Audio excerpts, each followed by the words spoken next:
Today, we're diving into something that I know every single one of us can relate to. What is it that sometimes pushes away people in love when we actually want them to come closer? Why do we behave the way we do in relationships? I have the amazing Alison Armstrong here today, and I am just so thrilled to have her here. She's been studying men and women for over 30 years, human instincts, what happens with men and women. And one of the things I love about Alison is she teaches women how to understand men and not make them wrong, but how to invite them into a conscious relationship in a different way.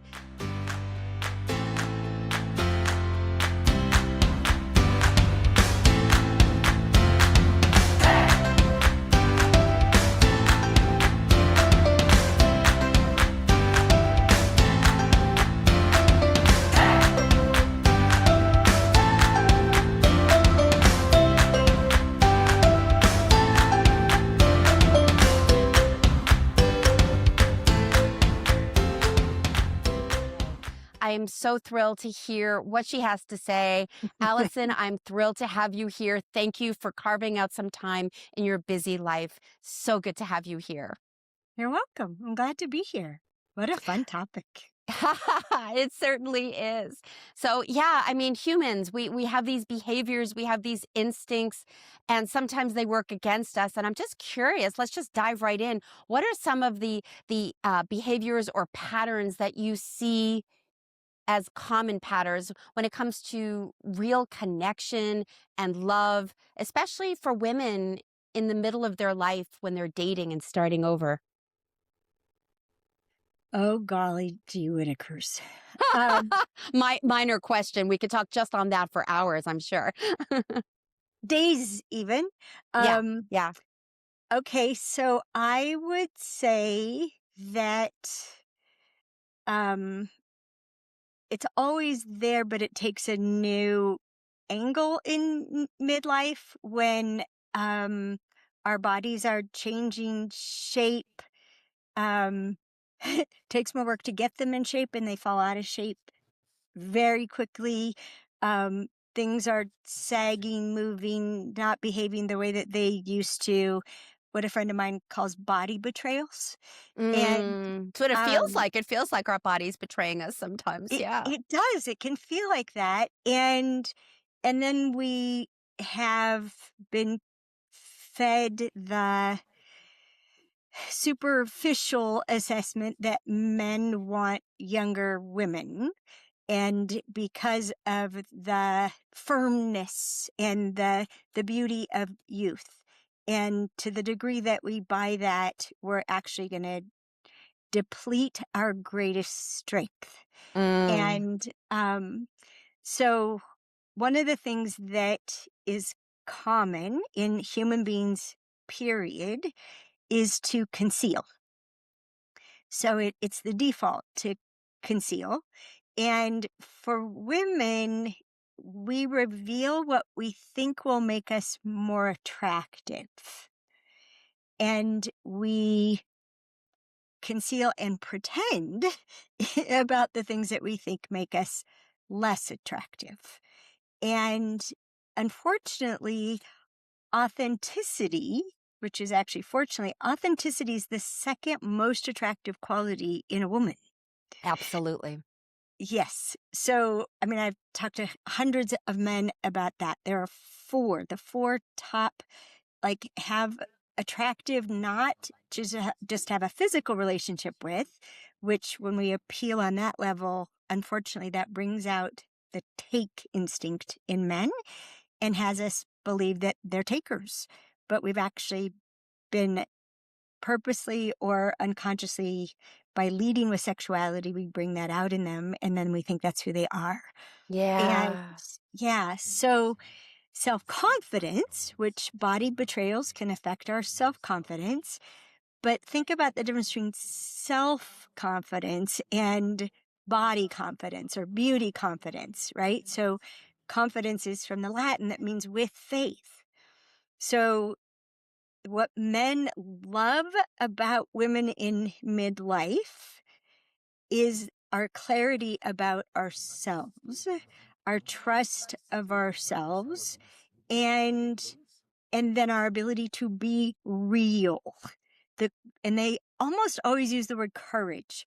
When a woman has the courage to be real, the courage to be direct, the courage to speak up about what she needs, they love that. They absolutely love that because then they're dealing with facts. And men trust facts. Ha. They Yes. trust what's Yes. observable, what's verifiable. And so, to the degree that in our lives we're honoring what's coming out of our mouth, if we say this is important and then we act like it's important, oh, that's who she is. Right. And they love that. Now, self confidence, if you think about it, maybe someone has uh, grown up with beauty and they trust that. And then they feel like they're losing their beauty. And now what do I do? Well, there's a beauty that every woman has and that men recognize from yards away, and it's radiance. And radiance is your life force coming out through your eyes, coming out in your smile and the glow of your cheeks. And so it's why so the Queen's Code is fiction. And there's a character in the Queen's Code that's just like, ah, why do women put that stuff on their faces? Because when we're trying to conceal flaws, we end up concealing radiance, right? The more we're covering up, we're actually like putting a shade over our own light. And I'm going And to add that, in that when we put that shade over and we're concealing energetically, we're hiding. We're not relaxing and being ourselves. So not only are we putting something on ourselves that gets in the way of our radiance, we're actually hiding and not being our true yes. self. And that has to be felt. That has to be witnessed because we are not being our true selves. Would you agree? That's kind of my slant. Yeah, well, it's interesting because intent and action, right? So if the intent is to pretend Yep. and the action is to conceal, right? Men are, they're so sensitive because they need authenticity, they need reality. They're Yes. sensitive to pretense and they will put up with pretense, they'll humor pretense. They'll even be like, well, she thinks her skin is unattractive, so she wears that crap. And then he's so happy to wake up in the morning with her skin, Aw. right? Like, Aw. Yeah. Her with true the self. before Yeah. she puts on her mask. And Mm. yeah, so in midlife, it's so important to have clarity about what is our life about now, what do we really want in relationship, because the instinct is to couple and cohabitate, hide in the cave together to be safe from the tigers, Yes. and that's not always, and I might say not even usually, the best thing for people who know who they are. Generally, we want, no matter how social and extroverted we are, we need quiet time. We need alone time. We need to have space in our lives that all we're doing is feeding ourselves, expressing our passions, resting to do that some more, and that automatic, coupling, live together, get engaged, get married, commit, that those instincts are so powerful, they prevent us from doing what I refer to as due diligence. That we Mm. we don't collect evidence for that this person is consistently generating ways of being and attitudes and behaviors that I am better off with. I Mm. am it's worth giving up the all of the benefits of being single. There's so many benefits to it. that this person so consistently provides what I need to be the person I most want to be, it's worth giving up some of those freedoms and that autonomy where I just get to decide. And Mm. right? So all of these things play together, and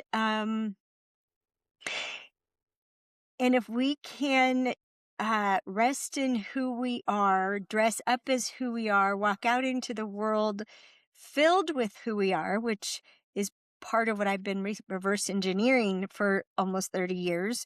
Our first Being Extraordinary as a Woman course happened in 1997. And it's all about embodiment Yeah. because our values are spiritual values. And yet you can only be the spiritual values that you have if you put them in your body.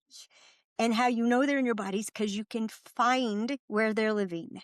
Where is love? Where is compassion? Where Mm. is joy? Where is integrity? Where's the their feelings, and they live in here.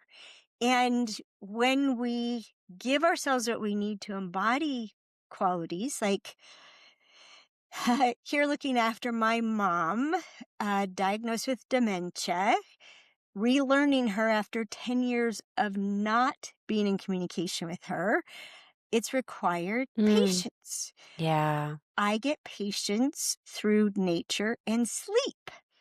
I don't have access to my favorite kind of nature where I live in an aspen forest. Mm. So I'm getting nature by watching calves being born on the farm next Oh. door. Oh. But so what I'm doing is I'm sleeping in mm, an hour and a half to 3 hours more every night than I normally would need. But it allows me to go over and just be with my mom. And instead of trying to, like rectify and reconcile reality with what she's saying, just listening consciously with the question, what's real for her? What's real for her? What's real for her? Mm. And if what's real for her isn't going to hurt her, I do nothing about it. If it is going to hurt her, no, mom, you're not ever going to get your license back. And you gave me your keys voluntarily, and I'm so proud of you for that. And then she's like, Wow. oh, yeah, I remember. Okay. Mm. Right. Yeah. And so just have that kind of gentleness. And she goes, it feels like something's broken in here. Yes, mom, Mm. they call it dementia. Oh, It's not your wow. fault. Yeah. Now, what are we going to do next? Right. And just to be able to be that way, which calms her, makes her feel safe. I'm getting this aspect of her personality that the woman who lived in fear and defense all my life. It's Yeah. like my mom and I have giggled more in the last 3 weeks than we have in our entire lives. Right. Wow, what So a it's, blessing. What yeah, a but difference. it's Yeah. about embodiment. So if you think Yeah. of the values that when you're being that, oh yeah, this is me. This is me. Yeah. Okay. So cause that. How to cause that. And being is the universal language. And being is louder than any kind of speaking. Yeah. And and this is one of the ways that men are really sensitive. They call it sincerity.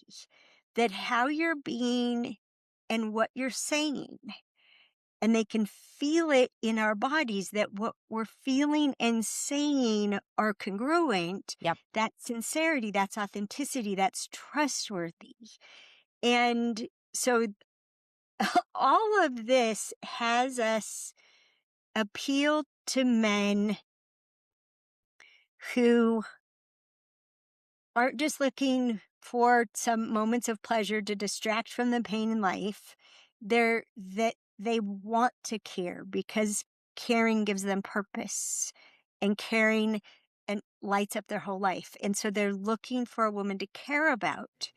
And these qualities of self-confidence and authenticity and passion, and then the linchpin, receptivity, because the first three cause a man to want to give to you. And if you're not receptive, That's another it's whole topic right there, women being able to really open and it's hurtful. It's yes, when it you cause pushes it someone to away. want to Yeah. give and you don't let them, it's Yeah. hurtful and they have to go away. So all of these I unpack in the Making Sense of Men book, Yeah. which you can give to your listeners for free. We'll give you that code to do that. And it is at midlife clarity about who we are, number one, clarity about what are we looking for Yep. in relationship. And when my husband died almost 7 years ago, I never wanted to do it again. We were together for 28 years. We built an amazing partnership. I know how much work it takes to build a partnership. I was like, nah, I'm not interested in that. What do I really want? A lover. So I made a list of all the qualities and behaviors I was looking for in a Mhm. lover. Mhm. And when I met Dan 5 years ago, I was looking for a lover. But because of the clarity and because of the way we interacted from the very beginning, because I wasn't ever trying to keep him, like there's an instinct get a man, keep a man, and make him act right. Those are the other Mm. instincts that are deadly. Yeah. And instead, we have something on our website called Own Your Ultimatums. It's under shop products. Well, think about what someone would, when they find it out about you, they're going to break up with you. Think about that. Yeah. Okay, so what if you show that sooner instead of later when you think they'll submit to it, Right. right? Because they're attached, show it sooner. And so in the first 5 minutes of talking to Dan on the phone, I told him something. And then in my head, while he was silent, I was thinking, if you're going to run, run now. Yeah. Yeah. So the clarity about what we're looking for and that we're not going to settle for less than that, Yep. which we tend to settle for chemistry or they check off all the things on our list that makes us feel like we're going to survive longer Right. because they have status and wealth and And they're it's healthy and in there's a Europe. false sense of safety there and not wanting to start over again and this good enough where women then lower their standards and let things go or what I also say don't do is hope that things change and maybe in time if I can train him I can fix him and that never works out well. I love that right off the bat, and this is what I always tell my clients. It's like don't hide the important things. You know, I mean, there's a time and a place, of course. Maybe not on the very first date to reveal some huge thing. You know, get a taste a little bit, but don't wait so long and then I mean it gets so tricky. I'm loving your sharing. Keep going. Keep going, sister. Well, I'm a little more radical than that because I assert that anything you know you are and you're going to Mhm. keep being that. Mhm. And we have something called dating with distinctions that encourages for efficiency and for literally physical safety. Get to know someone on the phone before you see them in person. Oh yeah, And I'm it's right there with you with that too. yeah, Sure. and that's the place to reveal those things Mm. because it's before physical attraction has gotten amped up and would cause you to betray yourself Mhm. or cause him to attach for the projected pleasure and know from what you said it's called a non-starter. So there are things that women do and say that to a man, oh, that's a non-starter. Yeah. It Well, that doesn't mean we can't have companionship and sexuality. I just know this isn't going anywhere. And yeah. they No, it's so they true. know that very quickly. Yeah. And if we give them real information, they can be clear about that and we can not break each other's hearts, right? Yeah. And so there's this belief in scarcity like the one, they might be the one. Well, Right. let's just be logical. If they are the one, they're not going anywhere. Exactly. If they're the one, if there were such thing as a one, then if they are the one, you can't blow it with them. Yeah. That's how you know it's the one. You can't blow it. Yeah. Now, so yeah, I would actually before I ever met Dan in person, he knew my 19 deal breakers of ways of being that he would have to consistently generate even when I'm being an ass. Yeah. Yeah. and, Love it. and You God laid bless it out him. for him. You literally, you knew yourself, you knew your Mhm, bottom line, you revealed. There was no, "Oh, I better wait on this." You mhm. shared and Yes. he heard and showed up. Yeah. And the first thing I shared when he called me was I said, did one of my students introduced us, and a friend of his, I said, "Did Valerie tell you that I'm widowed?" And he said, "Yes, and I'm very sorry for your loss." Mm. And I said, "Thank you. And you should know that my husband is still very much a part of my life, and he probably picked you." Oh, I love that. And then there was just this quietness, right? Where I'm thinking, if you're going to run, run now. And after a while, he says, I can feel him. Oh my God, I got goosebumps. That's Nice, so nice energy. beautiful. Nice Oh my energy. gosh, that's so Yeah. beautiful.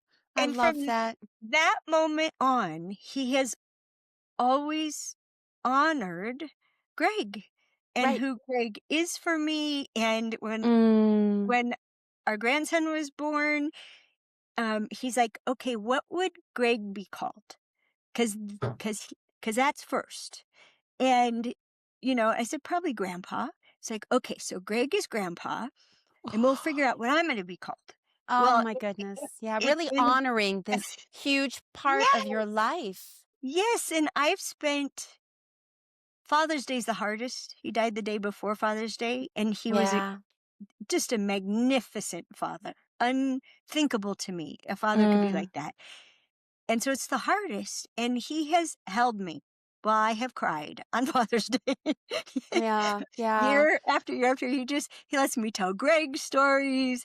I I mean, it's I I just love that. It's but so that happened beautiful. from the very I love it. beginning. Yeah. This From is the a beginning. weird Yeah. yes, I and love that. That he, that Greg is here in some way and it matters to you. mhm, And mhm, it's not going to take away from Dan. It's just mhm, it's part of the package. I just want to mhm. hop in here and go Yes, back for a please. second. When I said, because I want to be clear, because both of us have people that that follow us, and I want to just be clear about revealing. I am 100% in support of revealing the big stuff. And the caveat, which is without being, I wasn't, clear before, is Please. that here's an example. So my son is estranged from me. It's a Mhm. long story. It's a painful story. I've Yes, gotten to a place where I can be okay with it. I've surrendered as yes. much as I can. With that said, it's part of my story, and on a first date, it's not a place that I perhaps want to go yet, because even though it's a part of my life and I definitely need that person to hear it, I'm Mhm. not going to go fully there. I might even say, and I'm not about lying at all. I think it's really important to be honest and authentic. I mean, that's really what I stand for. With that said, if someone were to say, "Oh, do you have kids?"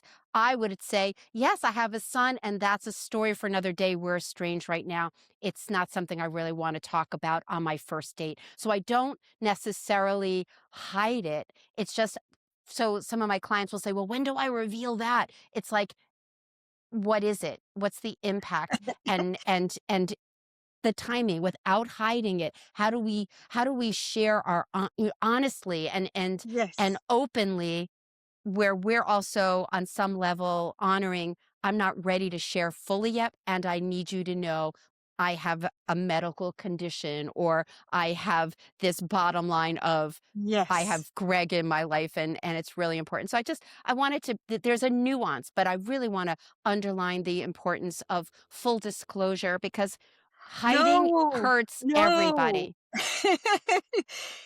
Like, we're on the same page. I know we are. And I just wanted to clarify that. Mhm. there's a difference. And this is a big mistake that men make. And it's huge. But both men and women do it, and they do it because it's comfortable. So Con- what's comfortable is to look for connections, look for commonality from our past. Oh, New Jersey. I grew up in New Jersey, right? Yeah. Oh, New Jersey, the Richard Stockton Turnpike. Are you familiar with it? He's No, I'm not. And I grew well, up in Jersey. exactly. But anyway, yes. He Yes. was the senior representative to both continental congresses, and his name is on the Declaration of Independence, and I'm a There you descendant go. of There his you go. brother. Right. Blah, blah, blah, blah, blah. No, right? It's just Right. so connecting over the past, revealing the whole story. One of the things that men are so afraid of, and women for good reason too, is I'm going to have to deal with your unresolved past. Like you're bringing it to the first date. So this is what we're going to do. I'm going to be held to account for your wounds. I'm going to have to adapt my behavior to what you haven't restored yourself from yet. And so men on first dates, if a woman's listening the way we teach them to listen, they end up having to hear about his entire horrible marriages where he's completely the victim. And Mm-hmm. it's so gross. So, yes, the story is not truth. The story is the story. The revelation is, yes, I have a son. Yep. And then if he asks, tell me more about him. Yep. Well, I can only tell you the last time we were in communication. I Yeah. only know as of that. And, oh, why? I don't think that's appropriate at this time. Or no, I Yeah. don't want to talk about it this time. I mean, boundaries are where you're going to go and not go is so important. Yeah. So, and this is the thing that's part of the instinct that will reveal what we think is attractive. Yeah. And so if our connections are attractive, if our travel history we think is attractive, anything that we think builds us up, we will reveal. Well, what women don't know is if a man thinks you're special, which they conclude that within 3 minutes. They're Wow. probably, if you're on online dating, they've concluded it from your picture by how authentic your picture is, the real joy they see coming out of your eyes. Yep. So if they think you're special, now they care about what you need. And now they're listening for what you need. And they have this funny thing, and the looks on the men's faces when they told them it isn't true. They think that what we have, we need. So they're figuring out if they can afford our car and our home and our travel appetite. Oh my gosh. Yeah. Could I pay for her to go to all those countries she's been to? Yeah. Yes. Yeah. Yes. Wow. So when you're trying to connect over your past and I am the summation of my past, they're projecting that into the future and interacting with, do they want that future? Could they pay for that Yeah. future? Which Yeah. is why it's so important that our clarity is about our Our future. future. This is Exactly. what are you looking for? This Yeah. is how I want to relate. Dan asked me, he said, so where do you see yourself living in this next part of your life? Right? And we were trying to find out things because we both live in parts of Colorado. Him where it's really snowy. And I'm like, I really enjoy the snow. I'm not a snowbird. I'm not against it. It'd be fun to travel that time of year, but I'm not trying to get out of the snow. That was really important information for him. And I would like to travel. I'd love to travel.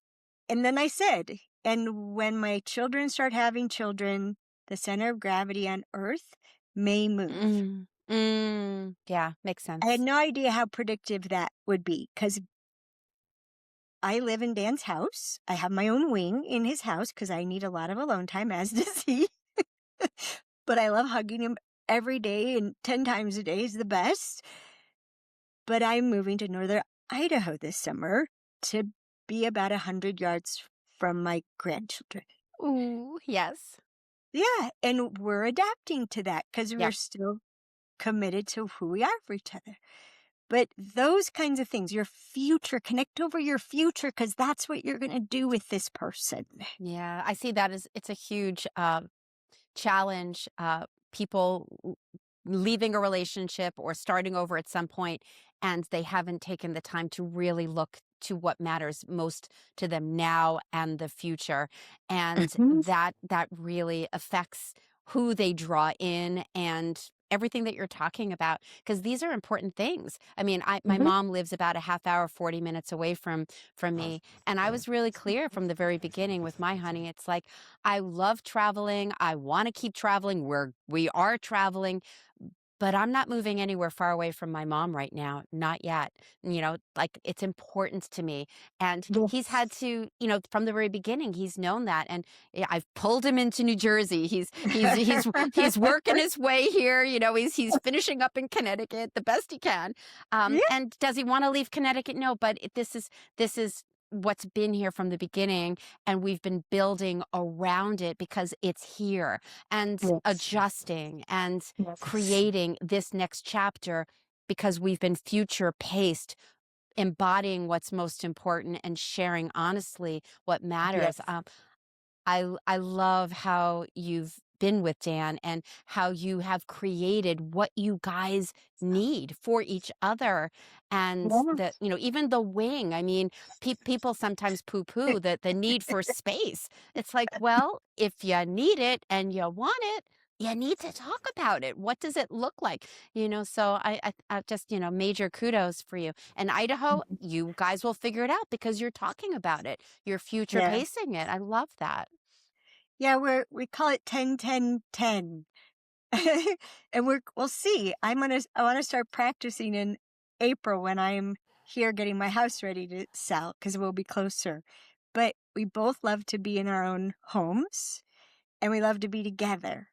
So we're figuring we'll spend 10 days a month home alone and then 10 days a month at the other person's house, which means we're spending 20 days a month with each other. Love it. Love it. I love It's it. but the thing something that you said is so important. What I see in people in midlife is is uh, is they're shopping for their ideal. Yeah. Like a man, a woman, a partner is something you can pick out of a catalog and customize the colors and sizes.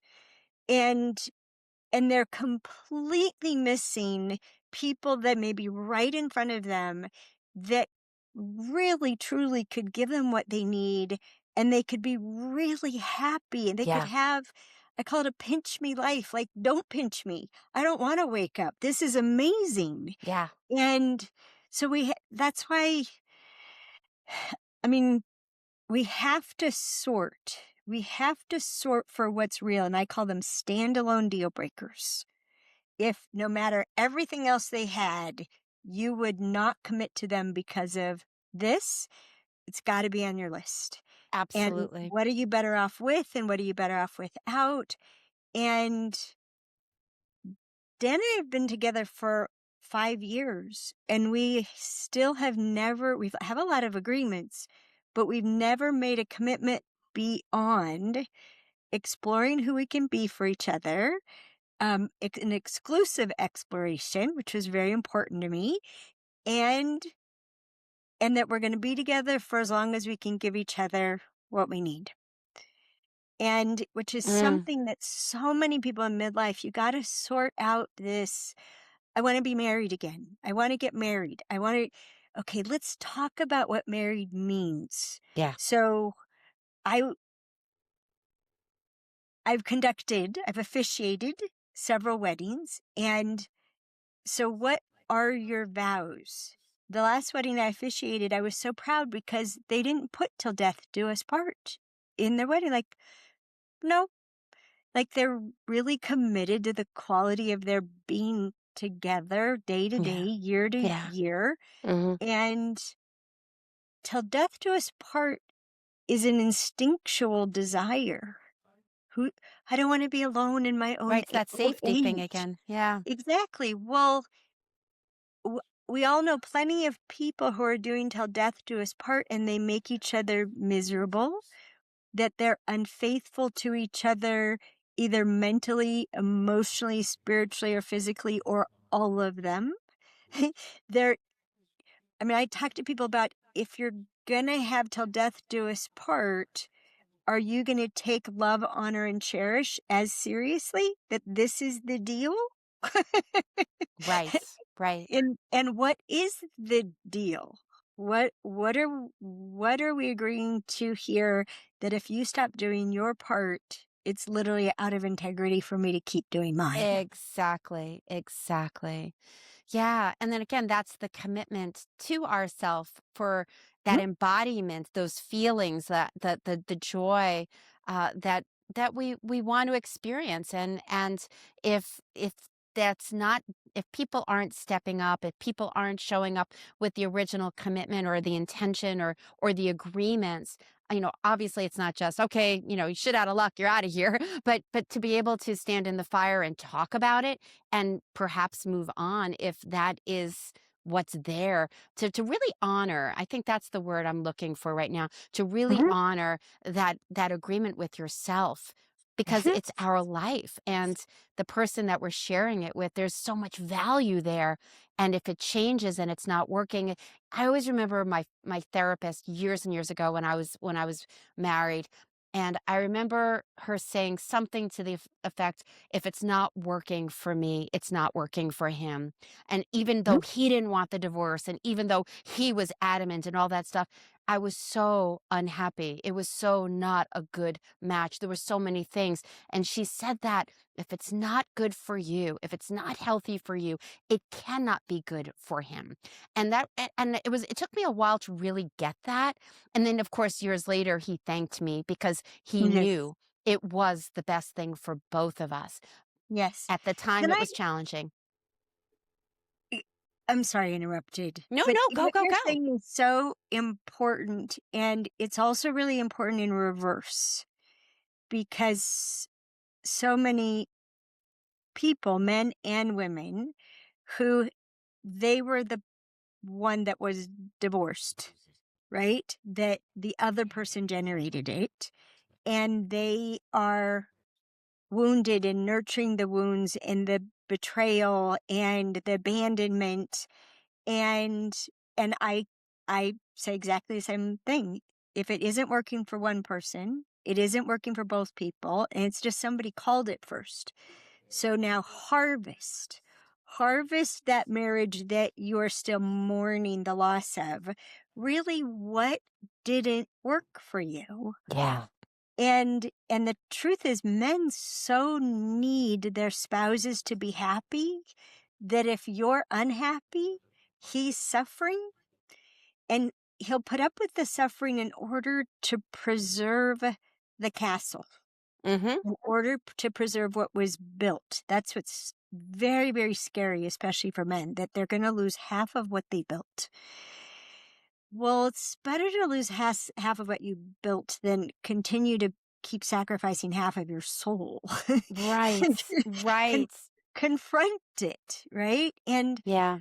honestly, I think we say let's get married too soon and we say let's get divorced too fast. Yes. We Yes. don't do due diligence on either end well enough. And I've talked to singles and they're like, "Yes, yes, I'm gonna make sure we're together for at least 6 months before we make a commitment." I'm like, "How about 6 years?" And then honestly, what my thing is, if you haven't shown them your worst and you haven't seen theirs and found out you can still be with this person without loss of love and respect and admiration and get through it so that you're stronger. If you haven't done that, you haven't done it yet. Yep, I'm right there with you. Yep. Yeah. Yep, yep, yep. Yeah. Okay, we actually have to shift gears here as much as I would love to keep talking to you Wrap, forever. wrap, wrap up. I know you have something you mentioned it earlier. I know there was a couple of things that you wanted to lead these people to for some amazing resources. You want to share what they are? Yes. So, uh, two things that will give you the promotional codes so people can get them for free. One I already talked about. It's the Making Sense of Men book. The other is a webinar recording. It's only an hour and 20 minutes, but it is extraordinary. It's called Thrive Your Life. And it's about how you use your imagination to develop the clarity we've been talking about. Ah, Clarity about anything. It could be clarity about your weekend, about yourself, a relationship, a new job, a new place to live. And it involves something called short lists. And one of the problems we have is we make long lists and we idealize it, and then we try to train a man or woman into being everything on our long list. Well, if you, my children taught me this. They said, "Mom, you just have too many rules." ha, wow. Yes, and they were coming to my house, which occurred to me like they're going to invade my house, and and my son said, "So, what do you really need?" And Ah, yes, and that's where short lists were born. And so my kids had a list that was only 4 items long. And my son actually, I said, "Could you teach them?" And he's looking at me and he's like, "Okay, mom." So he went over my short list with them. All right. So this counter is mom's. You can put your stuff anywhere else. You love may it. use this counter, but when you're done, it must be cleared immediately. And this is how you clean it with this spray. Yeah. This sink, mom can put dishes in it. Greg will wash them. You don't get to do that. You have to wash Mm-hmm. your own. It's Wow. like just, and also what I needed to enjoy their visit was to not be accountable for meals Yeah. because my kids, I have very restricted diet. They're foodies. And so my son actually made up a whole schedule of who was cooking what when. And I got Wow. to be a guest. Every Ah, meal I was invited as a guest. I love it. So the things on my list that I wanted to experience, like moments of real connection, um, moments of ecstasy. Oh It my was gosh. amazing. So we teach the skill on how to distinguish imagination from hallucination. Both aren't Beautiful. real. Both aren't real, but Mm-hmm. one we know isn't real, and it's a creative act, Mm-hmm. imagination. Hallucination is the amygdala, and it will take you all the way down into the sewer. So Yeah. that's what Part of Your Life is about. And then if I had it on my way, if people are more curious, you would go one or both of these places. The Yeah. Queen's Code audiobook, which is the result of 17 years of research to understand men and how I was bringing out the worst in them. It's fiction. It's it's I didn't write it. Keys to the Kingdom and the Queen's Code I didn't write. I did all the research, and then when I sat down to write it, they ended up being channeled, which I didn't even know what that was Mm. at the time. Hmm. I didn't know But that. yeah, they're magical. They have 8 Mm. characters, 8 points of view. You're inside men's heads. You're seeing what they're thinking, what they're Why worried is about. this not a movie? Has that ever happened yet? Like being approached to Well, make that into a movie? Because that sounds spectacular. I have well, not the read it yet, sadly, but I will. yeah. Well, don't read it. Don't read it. Mm. Listen to it Listen to it. because Yes, it yes, it yes. it is a movie. The only problem is I'm the only one with a seat in the theater. The screen's right here and it plays, and I typed the Queen's Code in 3 weeks. It's 96,000 words. Oh, oh, Wow. crying, laughing. Wow. Oh my gosh. Surprised the heck out of me. Same thing happened with Keys to the Kingdom, took 8 days to type it. Oh my So, they are goodness. movies, I'm just the only one that's watched them, and that's why the audiobooks are so important, which you can only get that on our website at AlisonArmstrong.com. We have Sounds not great. done Audible. You can get evergreen, beautiful stuff on Audible, like In Sync with Opposite Sex, but I haven't given them any of my work for the last 20 years. So, Wow. So we will make sure all of right. those links are in the show Yeah, notes. yeah, Such and valuable resources. Allison, you're spectacular. Your work has been such a gift to so thank you. many. I'm so grateful to have your voice on my podcast. You're Well, spectacular. So happy to have had some welcome. time with you. You're welcome. Keep going. I'm so excited for you about what's happening and what will happen. And yeah, keep being true to yourself and it'll all turn out. Exactly. Exactly. Follow our hearts, be true to ourselves. That's it, and it all works out. Yeah, I think that's a great place to end. Perfect. Following that truth of who we are. That's our episode for today. So many golden nuggets. Please be sure to share this with your sisters and your men and anybody that you think needs a little insight into what it takes to have really healthy, yummy partnership, especially if you're starting over. Be sure to like and subscribe to the station. That's how we continue to go and reach more people. And until we meet again. Mwah. One more thing before you go. Have you taken my Discover Your Love Avatar quiz? It's a 2-minute quiz that can help you not only know your strengths, your superpower because you have one, also identify some of your blind spots, some of the things that might be having you in your fear, having you behaving in ways that aren't in alignment with your highest self, the way you want to be when it comes to dating and relationships. And it'll also help you discover why maybe the stars haven't lined up for you yet. Bottom line is, you take this 2-minute quiz, you get a full report in your email with details on how to move forward in next level love, whether you want a partner or not. So you can go to midlifeloveoutloud.com/love quiz. The link is in the show notes as well. And if you haven't liked and subscribed to the station, I'm going to encourage you to do that too, so you don't miss any episodes. And I hope you got a ton out of today's. See you next week. Mwah.